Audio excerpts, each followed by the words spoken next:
Good afternoon, everyone.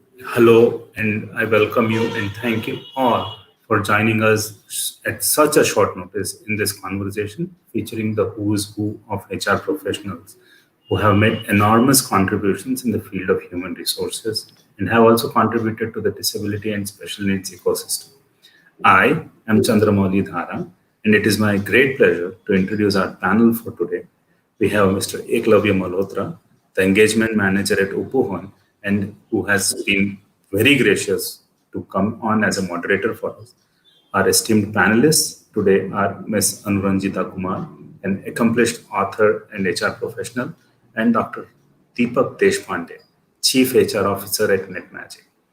As an organization with an unwavering focus on disability and autism hiring, Rangam actively engages with human resources leaders around the world to move the needle for inclusion.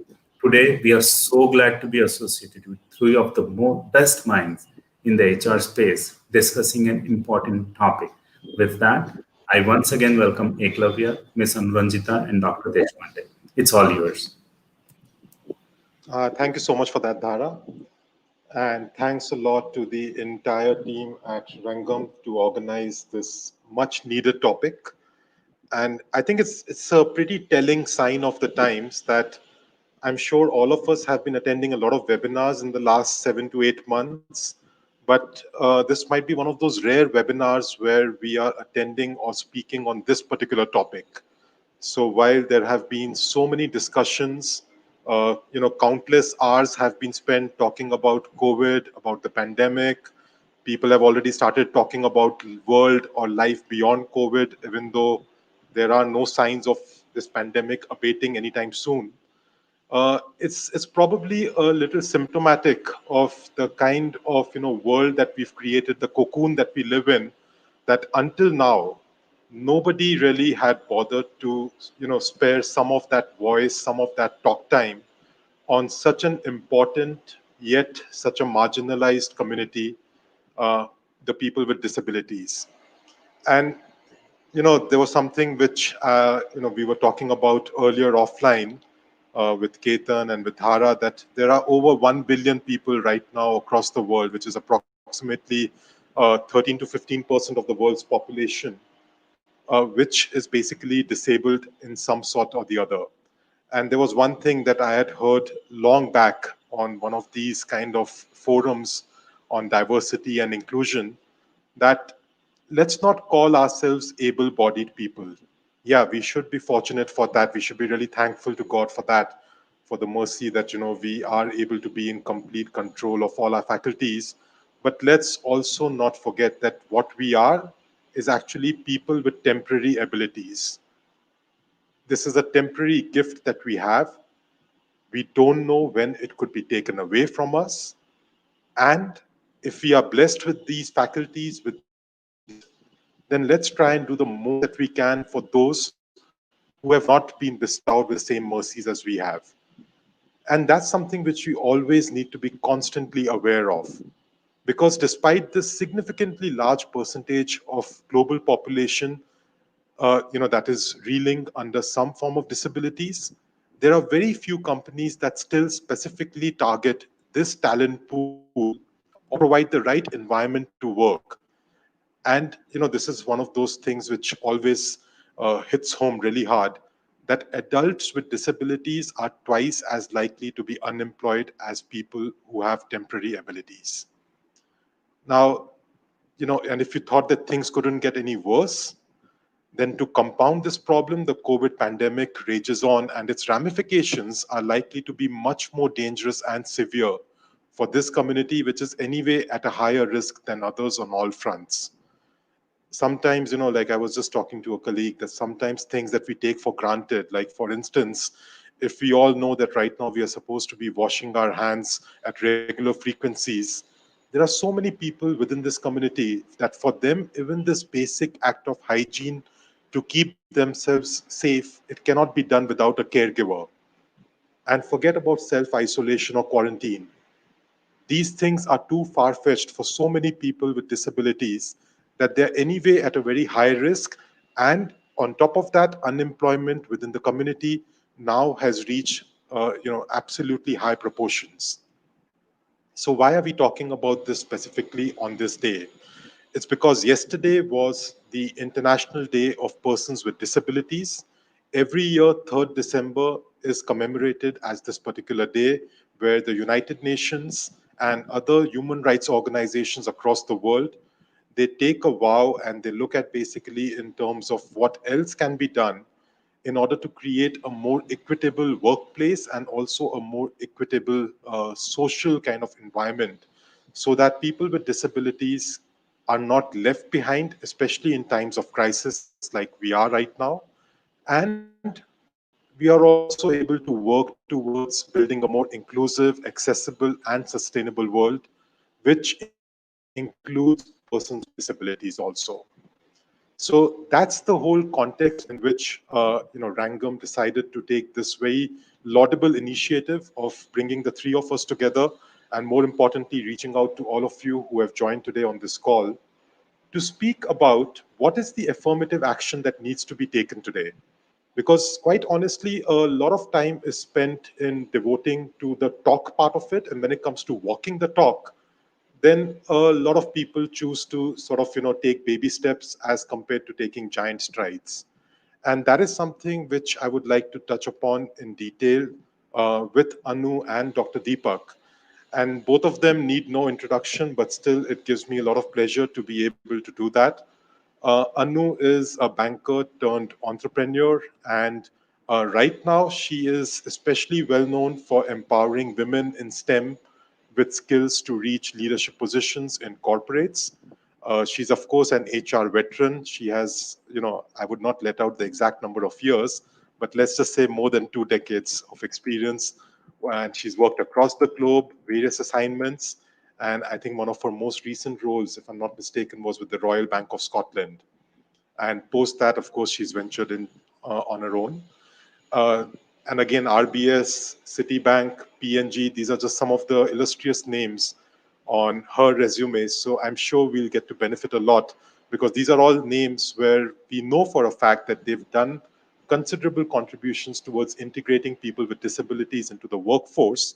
So I think we'll have a trick or two that she can share with us in terms of how to do it better. She's also a well recognized author. She's already got 2 books to her credit.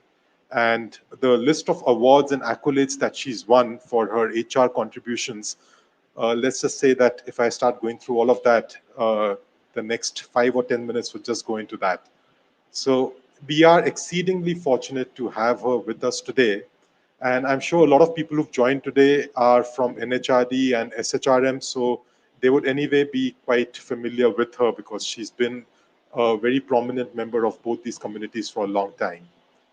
And the same also holds true for Dr. Deepak, who's currently the CHRO for entity NetMagic. That's one of the entity group companies, and I'm sure most of us would be familiar with entity data, one of the world's largest telecom companies. It's a Fortune 100 company. And Deepak has also got a rich experience of over 2 decades, especially with TCS, L&T, Datamatics. So, yeah, we'll get to understand a lot more in terms of how the IT sector, which is usually at the forefront of leading such kind of initiatives, what has been his experience and what more can be done, especially within his IT and HR community. He's also actively associated with the HR movement and fraternity in Western India. So he's been a past president and mentor of HRIA, and he's currently on the advisory board. He's also on the NASCOM steering committee for Western India, working on DNI. And Deepak, of course, is, or rather was, on the board of NHRD Mumbai chapter. So again, once again, thanks to both of you for sparing the time. I'm sure it's lunchtime for most of us. I'm certainly feeling hungry, so we will wind up by 2 o'clock definitely. So let's get started on that note. I would like to put forth my first question to Anu, and let's not beat around the bush. There's a lot of lip service that happens around this topic. But in your opinion, is corporate India really and truly serious about absorption of people with disabilities in the workforce? And what are the typical reservations or obstacles that are coming in the way of greater acceptance? Thanks, Eklavya, for a very humbling introduction. It's a pleasure to be here. I almost feel privileged to be speaking about a topic that I have engaged with and experienced with somebody else in the family in some ways. Before I answer the question, as we are aware, the theme of Disability Day for 2020 is building back better towards a disability inclusive, accessible, and sustainable post COVID 19 world.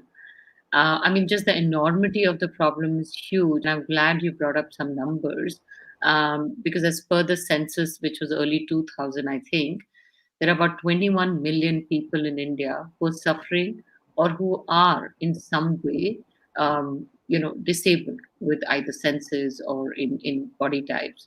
And that is equivalent to almost 2.1% of the population. So that's a big number, and that's a big pool that we're dealing with. Even though government has mandated, not mandated, but they have a law around 4%, being of special needs. I think over the 2 decades or that I've been working, I haven't seen that mandated as much in the corporates.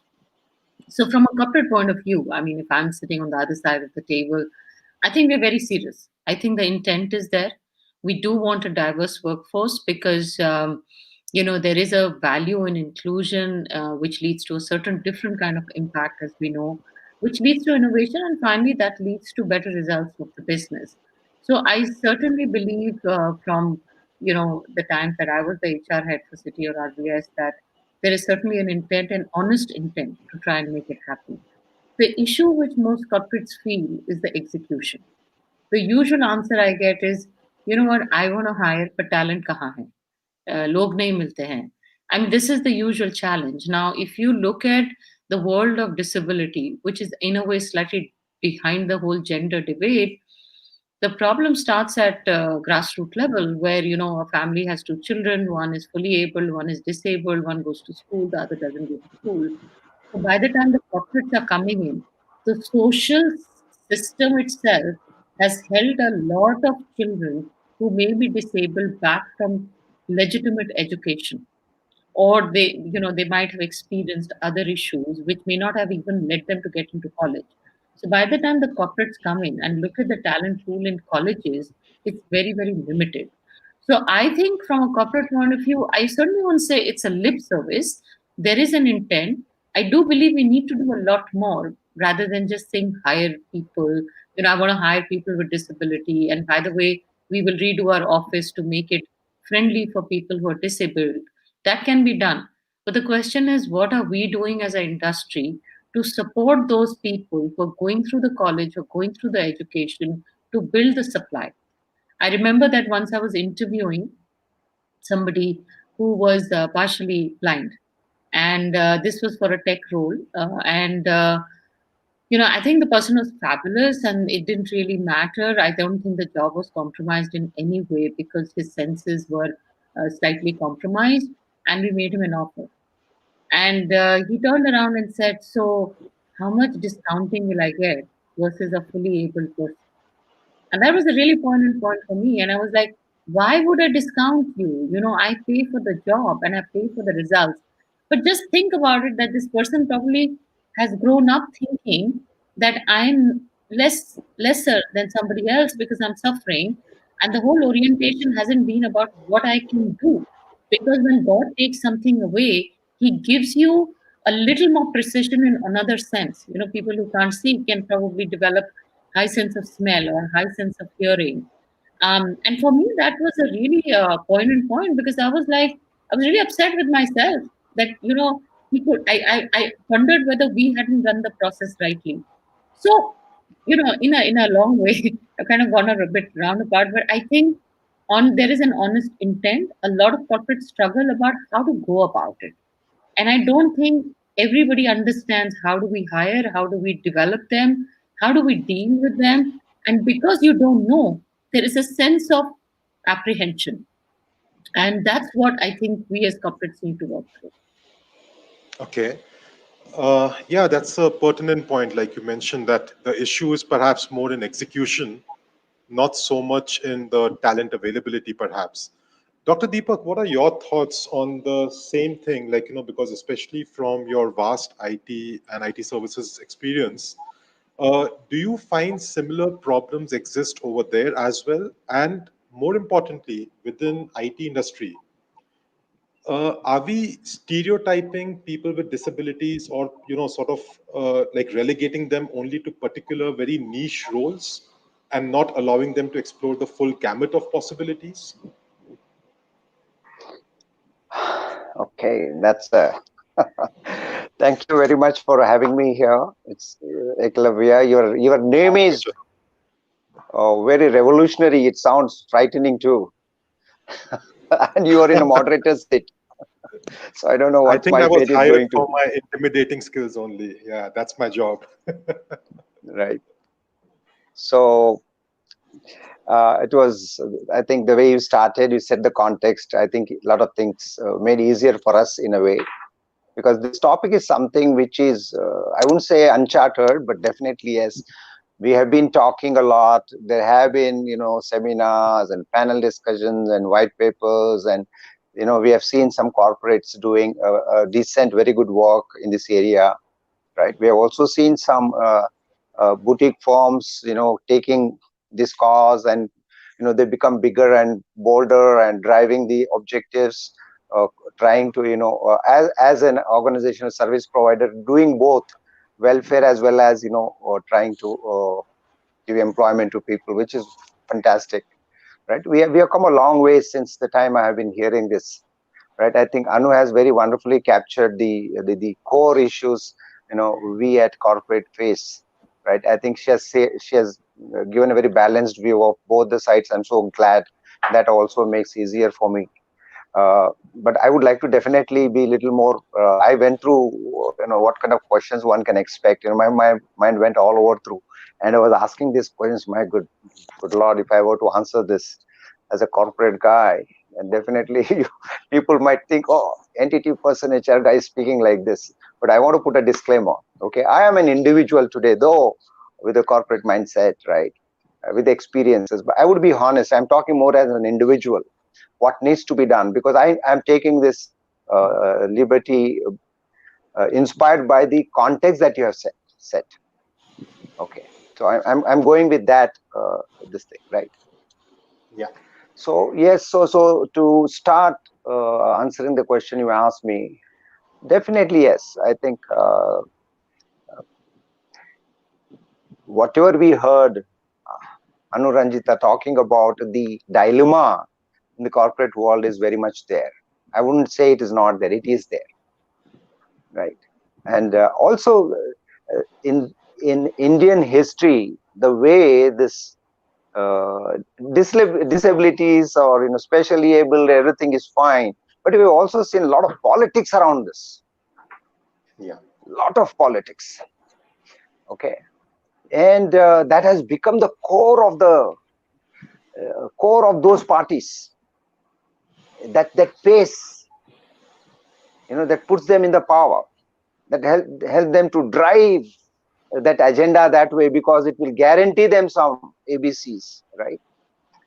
That's number one. Secondly, if you look at our Indian ethos and our culture, the way we see so many centuries, right, Indian history, we lived with this caste, how the casteism has come, how certain sections of the religion should be doing or not doing, what are their name, all kinds of discrimination. I come from a small village. I have seen this as a growing child. Okay, I have been part of that. Right, I have gone through all that, and we were not allowed to touch some people there. Accidentally somebody touches, we are supposed to go and take baths. There would be people who wouldn't be wearing slippers when they pass our house. That kind of conditioning we have come up. At least I have been part of small village. I've seen that. But from there to corporate and a city like Mumbai, it's a totally different experience for me. Today, nobody asked me, are you a caste creed? At least the way it was in those times, and until recently, maybe even today in small little towns and villages. So there's a lot of conditioning that is there. On top of that, suddenly you say, okay, from the Western world or from whatever evolved world, progressed or developed world, this concept is coming, we need to do. Nobody's questioned that. It is required. But then with all this experience and conditioning and this politics around, because a lot of our laws that you see even after independence, the reservations, the setting aside the quota system, that has kind of created a lot of barriers and issues, raised a lot of issues, both pertinent and not so relevant issues. Now that with all that has a corporate now becomes the the recipient of trying to do whatever best they can do within the possible situation. Yet we are expected to forget it is business. Yes, it is business. It has to be profitable. It is for the customer. Within whatever is possible, whatever corporates need to do, some companies are doing, progressive companies are doing, and some more progressive minded companies are also doing. Those small companies, they're doing their bit. But is it enough? Definitely not. Awareness is happening, I would say yes. But one of the challenges, I tend to agree with Anuranjan, my co-panelist. Yes, this is always a question. Does it? That if the candidates have this competency, that skill, right, the companies would lap them up. And yes, that came as a big shocker. I wouldn't be surprised. She gave a wonderful example. But the mindset of these, I mean, people who are not so lucky to be like you and me, to have that, live with that disadvantage. So they're clarifying. Now, having said that, where is the root is in the family, in the society, in the neighborhood, in the governments that we have had, the policies that we have lived with. So it is a whole lot of things need to really work together. So only then we can expect few things to change. Yeah. Then just to follow up with what you're saying, in a way, is it fair to say that corporate India has been left with the onerous task of actually undoing all the societal evils and everything that we have sort of embedded? Is it that? Because then it's a very tough task. So how do we then? I would not go that far, but definitely yes, brunt of it we are bearing. So it is good expectation. We are also living the society. We get corporates get the benefit. They get tax benefit. They need to do their part, but they have to. They have only so much to choose from. Right? Okay. Yes, affirmative action is required, but if government can come in private sectors, like today in India, only this affirmative action is only in few segments, few sectors, whether it is seats in parliament, whether it is admission, whether it is scholarships, whether it is loans, these are purely economic and those kind of things which government is regulating, and wherever they can and wherever it suits, whether politics and seats and parliament and blah blah blah. Private sector, I don't think affirmative action can be implemented with so much of strictness and with an iron hand. It has to be a balanced thing. So it cannot be a mandated policy decision, right? Because that also happens often, that the government might stipulate that X percentage of workforce needs to be inclusive or representative. Will that work? Does that work rather? Well, I will not directly answer that. Answer is yes, it will not work. But I would definitely like to take should I say, solace in thinking or mentioning that it took so many years for corporates or the government, government to implement what is a CSR bill. So many years, despite of charity, we have also grown giving. Small, we believe in giving. Indians typically believe our culture is giving and sharing. Roti ek hai, lekin wo dega aadha ya thoda kuch na kuch dega. That's in our blood. Now, government took so much time, so many years to introduce a bill and get it passed, and yet it took 2-3 years for corporates to understand how do I do this. And then the CSR bill also has its own limitations. Where can you invest? What you can do, right? What is allowed, CS under us or not allowed. A lot of thinking has gone. I don't want to pull it down that way. But as on this side of the table, I'm saying it becomes a huge task to identify which NGO body I need to associate with to invest that to be given that benefit of CSR. So something like that, so very generous, so very progressive. It took so many years. I'm little skeptical about affirmative action coming with the same loud thunder and pull and push from the government. Anu, what's your take? Do you think it will be beneficial or detrimental if inclusion is force fitted as a policy or as a rule in the professional arena? So that's a broad question. Let's look at what's happened in gender, where the government mandated saying one woman has to be on the board of every Yeah. listed company, right? That's a law right now. And, it has to be done in the spirit because we know what's happening in the corporate world. And I'm going to be a little controversial here, where, you know, aunties, mummies, daughters, of Yeah. promoters are on the board who are not qualified. Don't get me wrong, they're not bad people, but they're not qualified for a board position because at corporates we're very intelligent people. We know how to tick the box and get around the system when we need to. And I know I can get fired for saying that, but the point is you have to really get them around in spirit. And so some part of what Dr. Deepak talked about, that you need a little bit of support. I'm not going to say completely leave it on the government, but you need a partnership, right? The industry comes along when there's a partnership. I'm a believer of quota, not reservation. And I do believe when you make social changes, you do need to take some draconian decision. But if I was given a free charge, here is what I would do. I would take away all the other reservations, right? Define minorities and put them in a priority order. If you're going to have local state employment, I have to take local talent of 60%, 70%. Then I have a reservation of another 10%. Then I have reservation for women. So जो normal talent है वो आपका, that's only 5 to 6%. And those are the challenges which are also happening in colleges right now.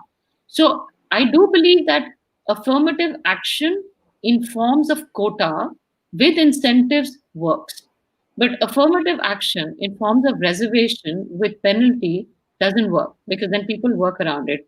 But if you were to tell me, Anu, we're targeting as India to get to about 2% of the population in different corporates, and whoever is able to do it, here is a tax stop or a big tax incentive. Believe you me, people start doing it a little more seriously than they're doing it now. Today, what happens is, as I said, I genuinely believe it's not always an intent issue. Nobody has the bandwidth, with all the corporates what they're dealing for survival. Who has the bandwidth to go out and saying, "Acha talent kahan hai?" If talent available hai, hiring ho jayegi. But to go and fetch it is the issue. So you will see there's a lot of debate on talent supply. And even if I have tried, I have actually tried in City Nargis, and I said, within my team, these two roles I will circumflex. Okay.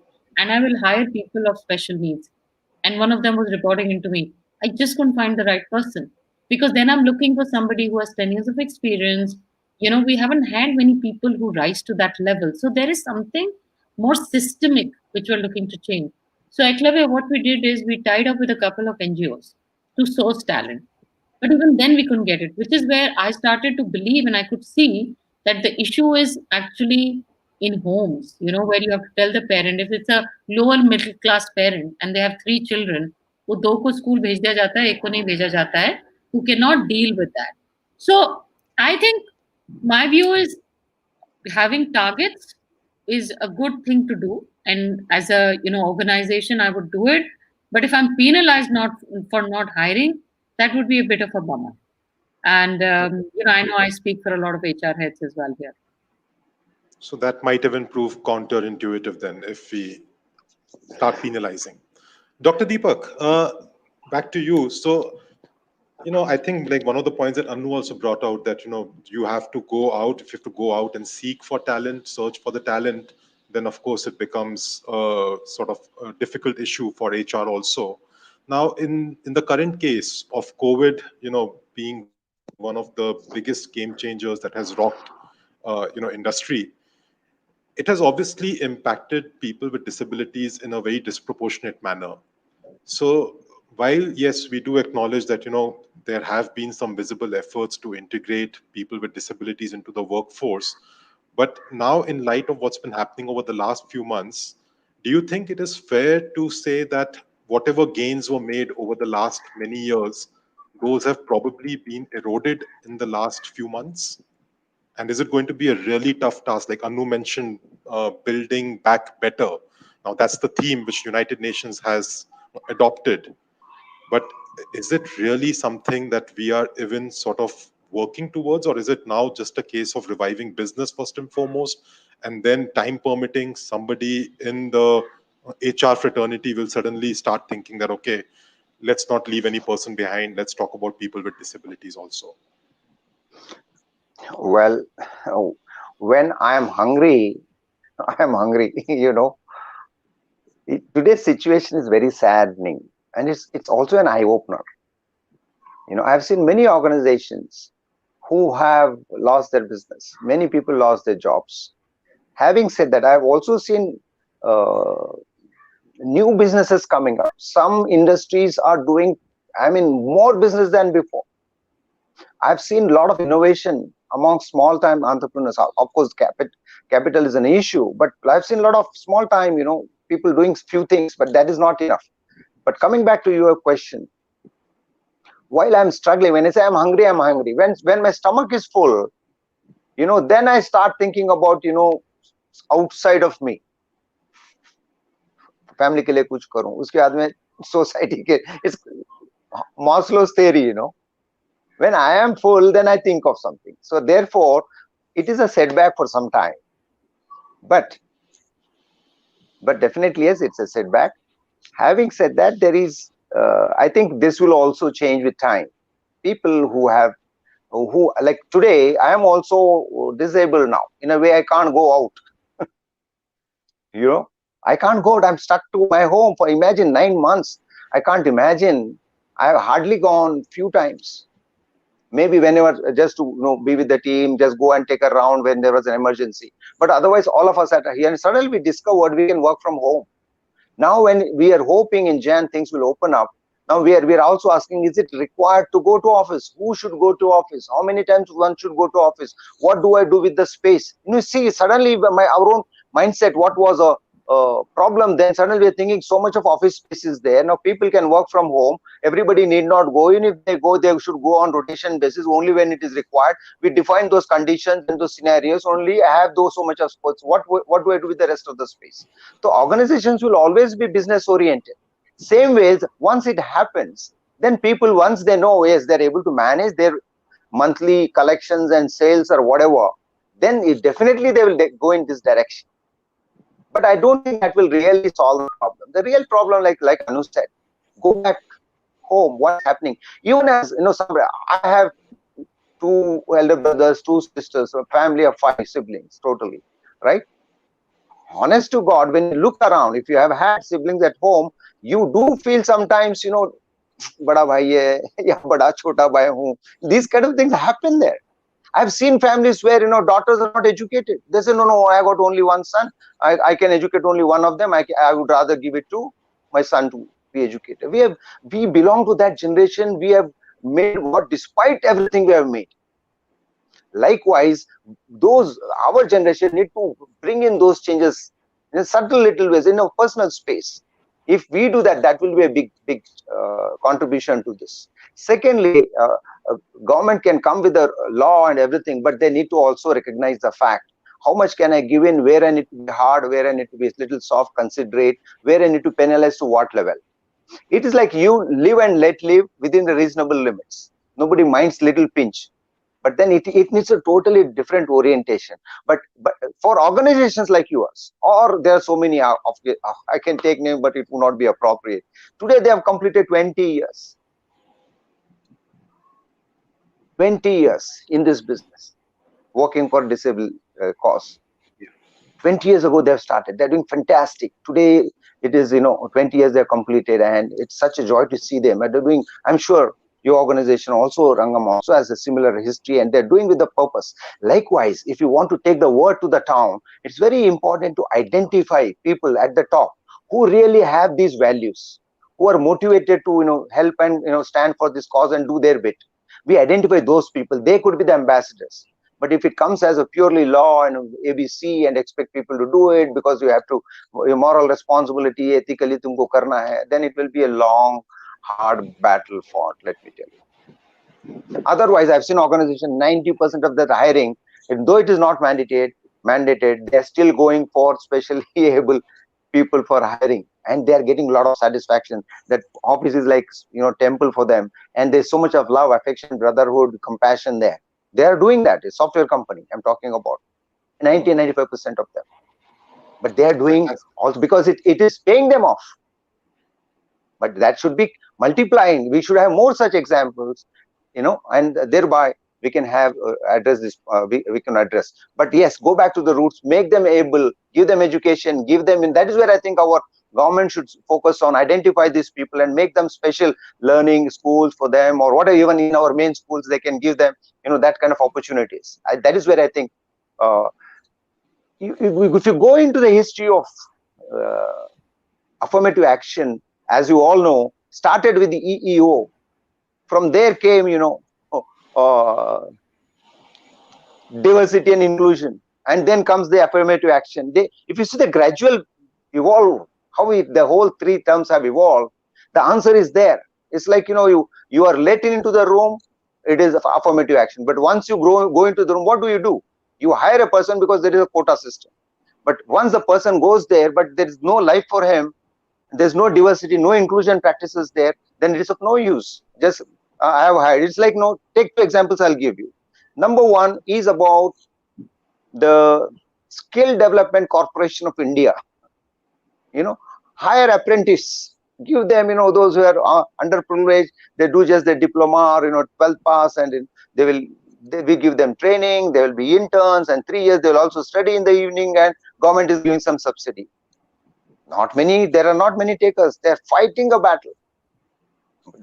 Huge success still compared to other, in the past, huge success in last few years. But it's again one example. Second is about, similar apprenticeship act we have had, but we have not done much on that. So I think this is a very, very, it needs a very full surgery. It cannot be you and me, some people who really value these causes wanting. We can do our bit, and of course, that's the only consolation we will have. I don't want to sound so despotic, but yes, this needs a really heart kind of approach. Yeah, no, that's true. In fact, what you mentioned, EEO also, I recall that there's this famous phrase, right? That diversity, when you describe D&I, diversity is about being invited to the party, and inclusion is about actually being asked to dance at the party. So obviously, you made it sound so easy. Correct. Well said. No, it does, but that's something which obviously I think all of us can argue a lot about what comes first. Is it D or the I, and what is really needed at the moment? Because on one hand, what Anu also mentioned, that about the quota and its relevance, one cannot shy away from that. As controversial as it may sound to certain people, certain sections of society, the privileged sections especially, you cannot shy away from that.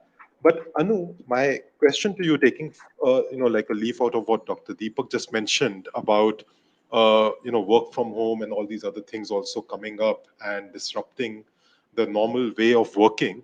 Do you think it also presents an opportunity to level the playing field in all of this? The ramifications or implications, like the implications of COVID.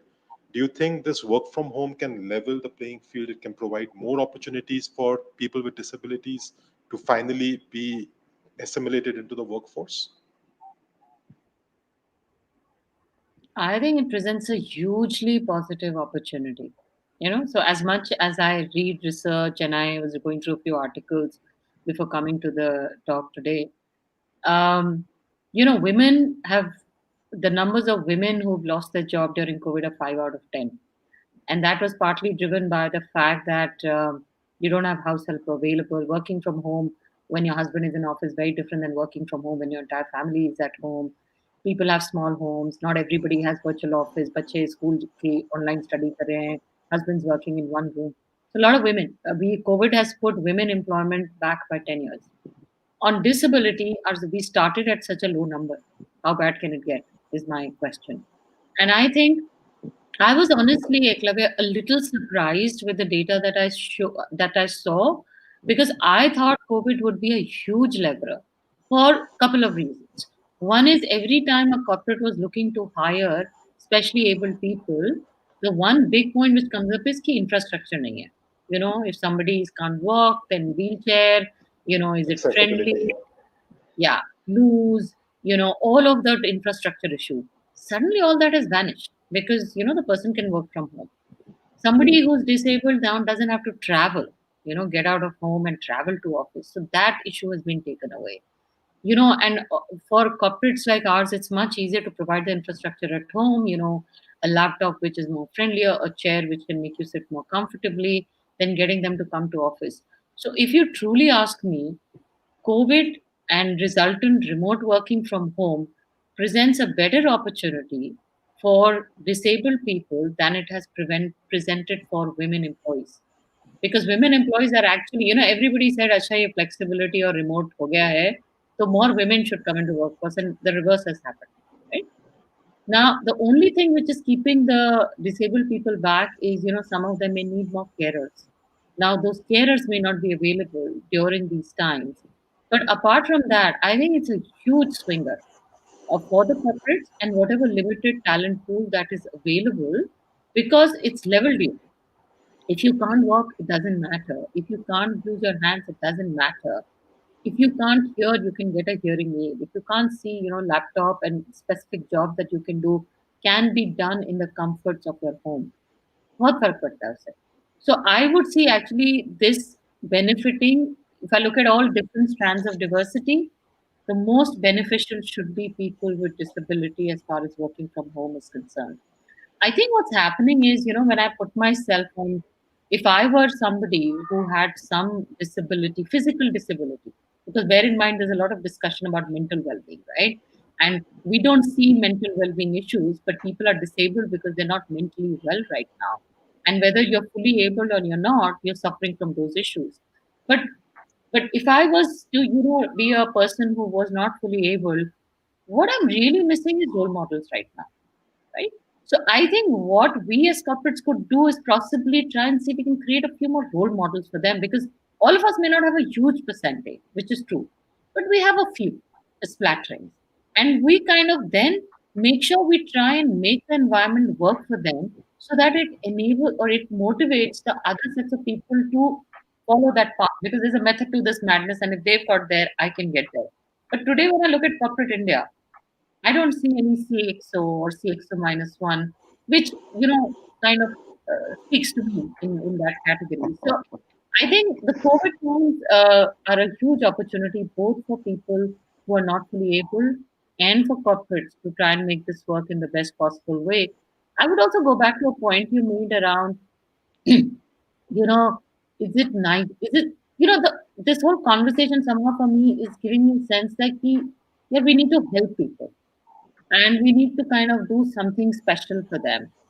And I'm like, if you go with that mindset, and I'm talking both as a corporate and a person on the other side, it's I don't want to have that pitiable attitude. I want to go in and saying these people add value, okay, and they bring P&L, and there is a commercial reason why I want to have them in that job because that's what will be sustainable. The moment I say, okay, this is nice to do and this is a CSR activity, you're only going to take it that far. And a lot of them, even if they can't walk, they are working, the brain's working, they can think, they can idea. I'm thinking about Stephen Hawking. I mean, that's probably the most famous example that will come to my mind when I think about thinking and thought leadership. But look at him. I mean, you need that determination and that perseverance and that group from the individual, and you need some support and enablement from from your working environment. But I think at both sides of the table, we have to make this a much more commercial discussion than saying it is social. And yeah, I understand its social impact. I mean, even as a woman, I would tell you when people come and say, "Acha, kota karna hai because you're a woman," I would hate it if somebody would promote me because I'm a woman. I would hate it if I get privileges because I'm a woman.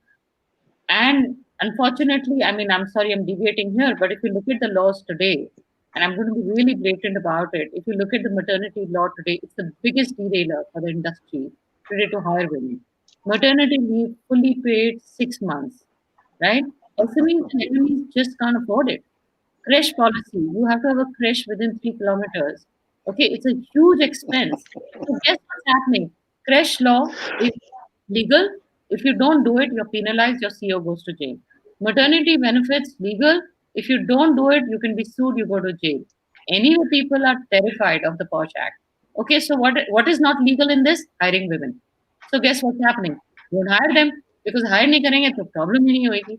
So this is basically what I'm trying to get at, that we need to have policies, but the policies have to be balanced. I'm a great proponent of saying, you know what, these long mat leaves in a country like India, where you can get maids and nannies, are actually a derailer in my point of view, because it takes women away and it can. So similarly for disability, I think we need to have the right policies in place which enable them. And we need to make this a much more of a commercial discussion than saying it is a good to do social decision, let's help them. I would say let's groom them and then make sure they're put to the right work to create value for all of us. And Anu, just to again take up on what you mentioned right now about, like this should not come from any sense of altruism, or, it doesn't have to necessarily come from that sense of charity, to put it very crudely. Do you think that we also miss out on the balance of sympathy versus empathy? Do you think that somewhere or the other we are all guilty of doing that, too much of sympathy, too little of empathy?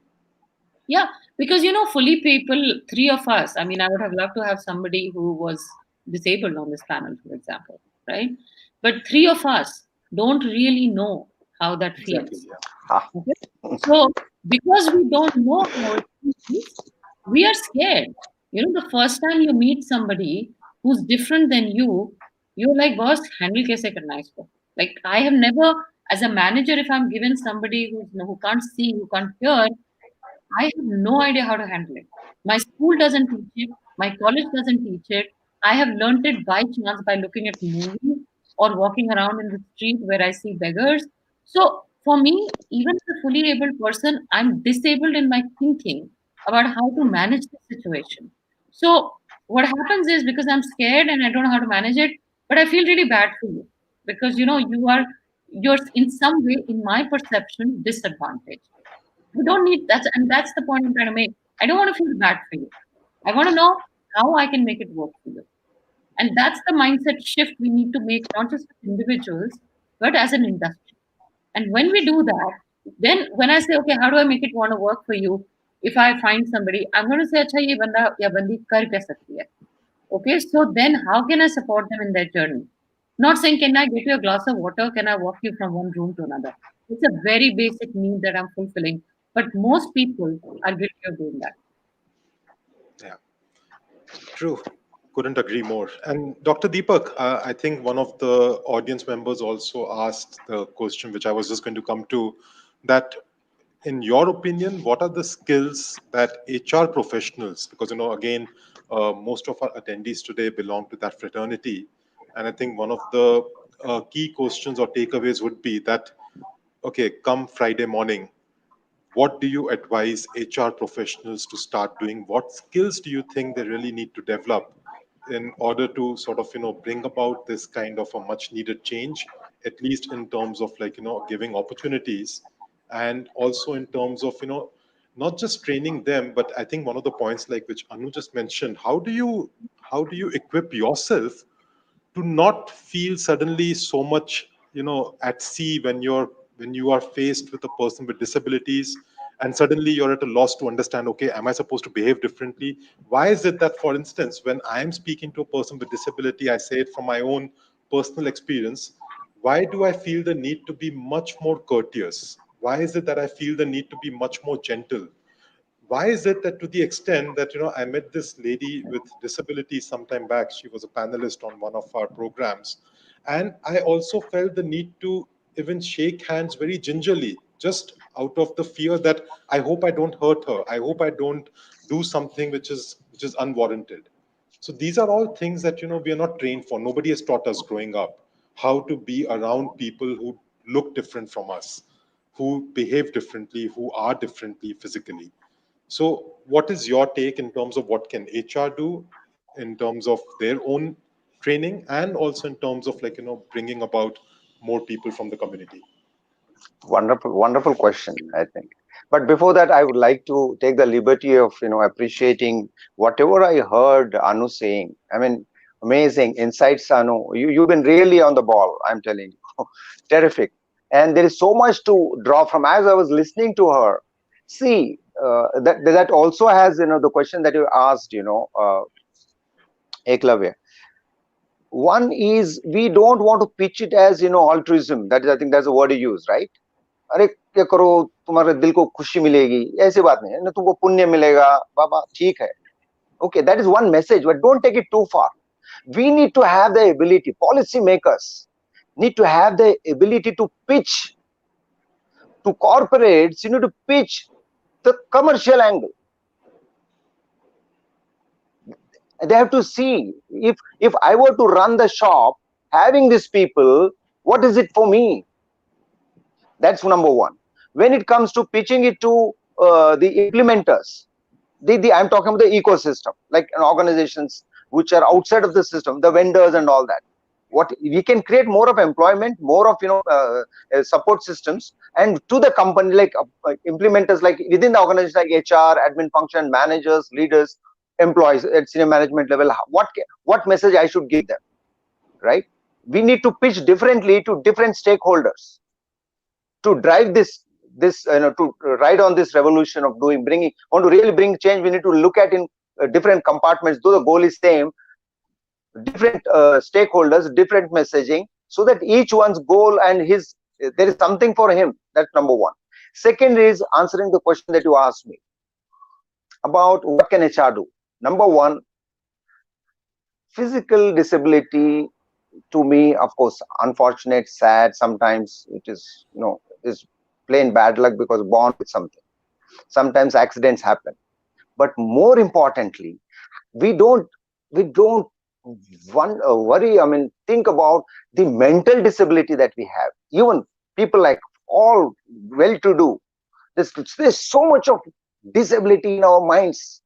Last 9 months, we've been sitting at home, watching TV, so many stories, painful stories, so many discussions, YouTubers, news channels, the ruckus and the muck around the societal falling of values and erosion of so many things. Somebody said there are no heroes. My heart cries.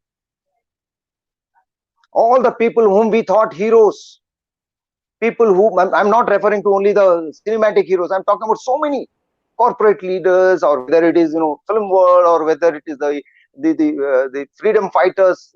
The skeletons are falling apart. We are actually, हमसे क्या बोलते दुखी आदमी कोई नहीं है, because we have seen our support system, the things that we grew up, they've fallen suddenly, but still we are hopeful and positive. Why? Because of the upbringing, the parenting, the teachers that we had, the society that we had then. Because of that, we are still standing tall, and we are not depressed or feeling violent or anything. We're very thankful for that. Likewise, HR also need to realize that their job is the responsibility. If you have 2,000 employees, your responsibility is towards them. Please make every leader should be a great leader, inspiring leader, very compassionate leader. He should respect people, transparent, fair.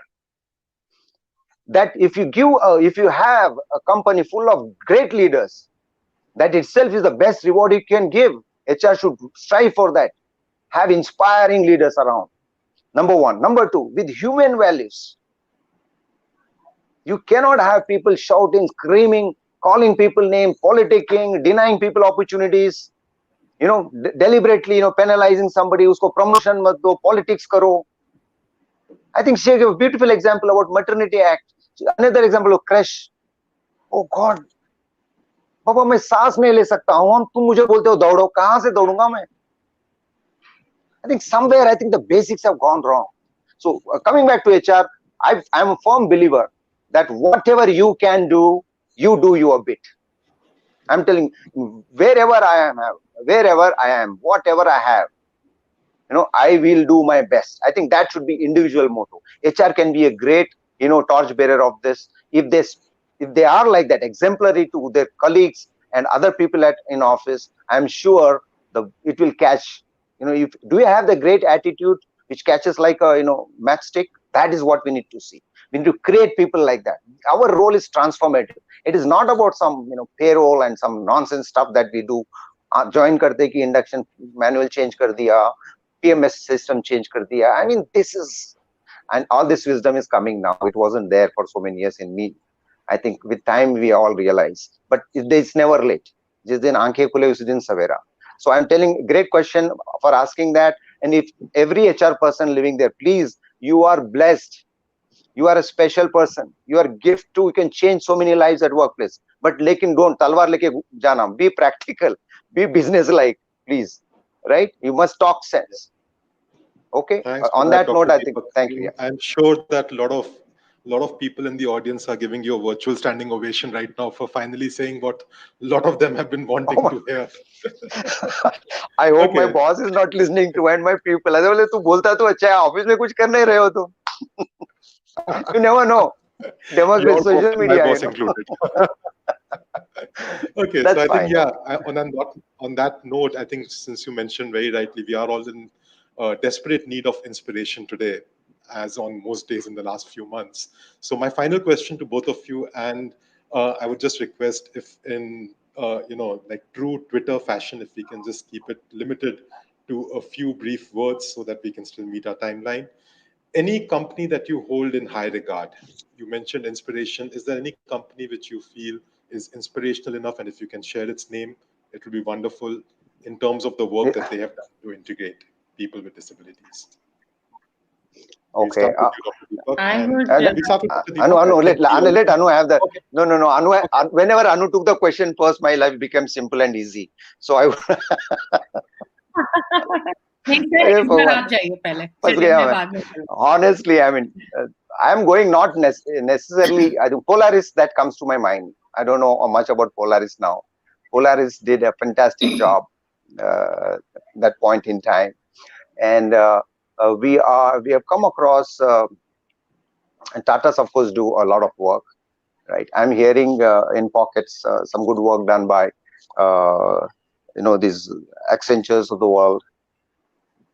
Okay, so yeah, right? Yeah. I asked for one. You have three. That is wonderful. Yeah, that's great. No, whatever. You said Tata, so there are more than 150 group companies. Good. Yes. Anu, over to you.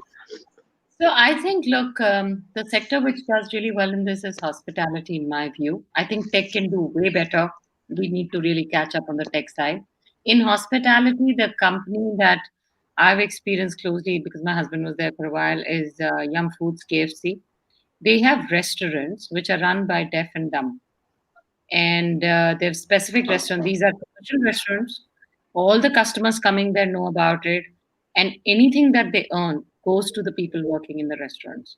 So to me, that's a real example of inclusion and also how they can actually run the whole restaurant. They're giving them the ecosystem to cook, run, make those burgers, flip it around. The clients come in, they're told that waiters are deaf and dumb. So the way they teach the customers how to order the food. So to me, it's an example that has been very close to me. But that's what I would share. Wonderful. It's so good to I hear want that. to mention one dark side of this, Eklavya, one dark side of this. Please. Since you talked about, this is 2020, we cannot end on a positive note. There has to be a dark side to everything this year. Oh yeah, I am a hardcore, positive guy. But I need to mention, the problem is not with those people. The problem is with us. The so-called, well-to-do, fully able people. They start the business.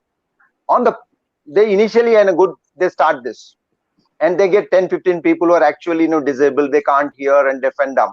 But as the restaurant grows, they open new branches, and they actually hired some people who are regular people, normal. They said, you cannot talk. They teach them how to act deaf and dumb. ऐसे भी मैंने देखे हैं. Yeah, so that's true. So I'm saying we need to be on guard where we are taking this. But yes, it's all our greed has no bounds. So anyway, let's be good human beings. World will be better. I can't think of a better sentence to finish that off. We have to learn to be better human beings. And on that note, thank you so much, Anu. Thanks a lot, Dr. Deepak. I think I'm being honest in saying that although I've moderated a fair number of such discussions, such a refreshingly candid discussion, I cannot think of one in recent times, at least. The company, so you become the company you keep. So Anu and you, Eklavya, fantastic. Otherwise, I am You will not. Enjoyed, enjoyed the candor and being here. And Deepak, we must connect offline. Sure. Thank you so much I can for all of sing that. songs for you. I didn't even bother getting into that part of your multifaceted personality, Dr. Deepak, because in that case, Anu and I would have to keep ourselves on mute so you can sing the No, no. covers of these 4,000 songs that Actually, you've recorded. we are live on Facebook on 2 pages right now. That's my problem. So I can't sing. I am currently on one already, and two simultaneously. So people are wondering what's happening here. Thank you so much. So, My sincere thank thanks you. and gratitude to both of you and to the team at Rangam Infotech for organizing this and giving us an opportunity to be a part of this topical discussion. Sure, we must catch up. I Particularly think going to Eklavya, you come with a very solid reputation. So you've been very kind to me. Thank you so much. Thank you so As much a to both of moderator. you. And Thank you, Anu. Thank hopefully you. this will not be the, Thanks, everyone. Bye. Bye. we will Thank you, continue. Eklavya, And Thank for you, giving Ketan, such and a thank you, everybody. introduction. Bye-bye. Thank you, Eklavya, for giving such a good introduction of Ms. Anu and Dr. Deshpande. What a great session from both of you, where we learned on various challenges on hiring people on the disability and how we could make this a chance to help people who are differently able to get an opportunity to work in a corporate environment. And Rangam, through Sourceable program, hopes to make a very small difference in this vast represented segment of the workforce. As Dr. Deshpande rightly mentioned, there is a huge gap in understanding between diversity and inclusion. So every small step is really useful in this segment. And due to very short time, we couldn't continue much on this vast topic. I hope that Sourceable will be able to move the needle a little bit. And thanking you once again, Ekalavya, and all the panelists and the viewers who have helped us by adding their voice for the cause of diversity and inclusion at workplace. Have a great rest of the day, everybody. Thank you so much. Thank you, Evelyn. God bless. Take care, Thank guys. you. Have a Thank you, great Dr. weekend. Deepak. Bye-bye. Thank you.